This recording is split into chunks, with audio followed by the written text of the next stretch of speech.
Alright, Champions Cup just rounded up and there were some amazing things that happened. Kristin even said herself this is one of the best performances of her entire life, but there was one major issue that I need to talk about. Let's talk about it.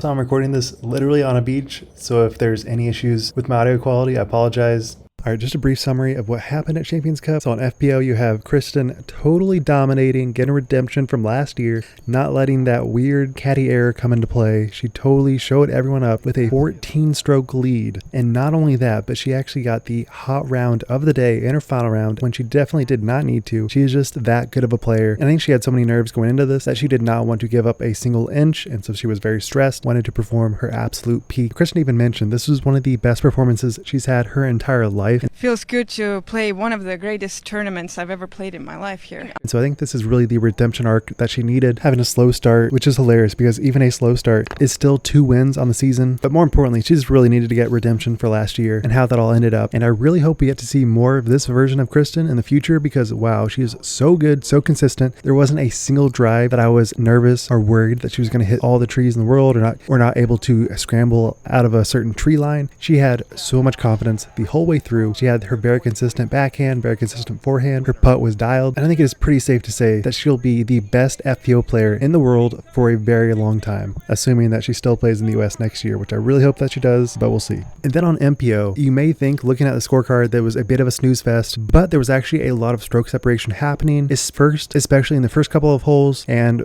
by none else than Silas Shultz. He played a phenomenal 11 under through 12, and I thought he might have what it takes to take Isaac down because Isaac was playing pretty good, but only getting 4 birdies, and there are so many potentials for blow-up holes that I really thought he might fall apart towards the end. And with only a single circle 2 make, there was definitely room for errors. But really, he did not get a single bogey throughout the entire round, besides the very last hole 18, where he just laid it up, where he could have actually probably made the putt for par. But looking at Silas's game, wow, so much confidence, such great putting. He only had 1 circle 2 make. That was because he only had 1 circle 2 putt. So 100% circle 2 and 93 circle 1, which basically equates to only 1 circle 2 miss. And so basically his entire round, he missed 1 putt. And if he could have actually pulled a McBeth, gone a perfect 18 under, obviously he would have won, but that wasn't quite what was going to happen. But it just goes to show that the top level players are playing such an elite level that even second place finishes need to absolutely play lights out to get anywhere close to the first place. And I really feel for Silas falling apart on 14 and 15 when Isaac is playing out of his mind. It must be pretty tough because he has so much confidence that it must be kind of still showed his immense poise. Even when he had some unlucky breaks, he still performed great on his up shots, great on putting, and overall a great tournament, which was clearly carryover from USDGC. But the resounding issue here, even with a great tournament, even with Isaac destroying, even with Kristin destroying, is reception. It needed to be said. The game that we were playing years and years ago, where it was okay to either not have live or to have live that is just sort of rubbish, is over. There are so many people that would like to engage in the sport that are happy to pay the current going rate for Disc Golf Network, but are getting such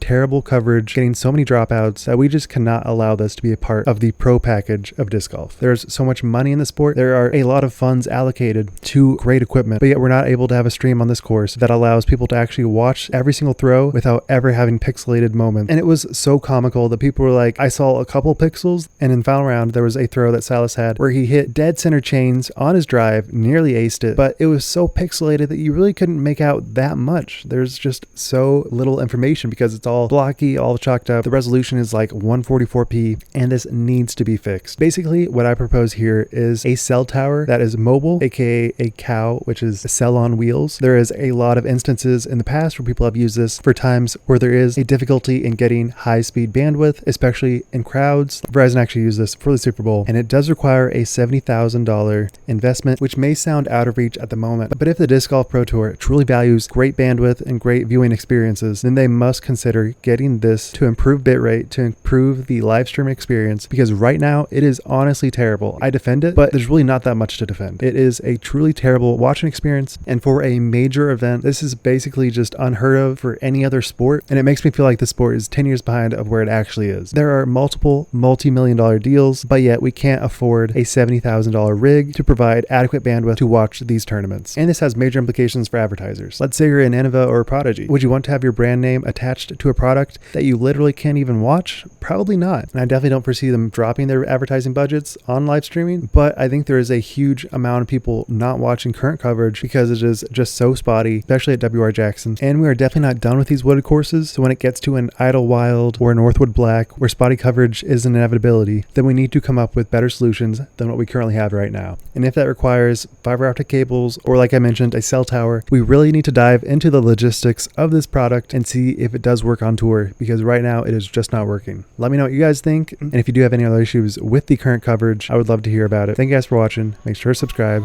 Wild Runs, signing out. Peace.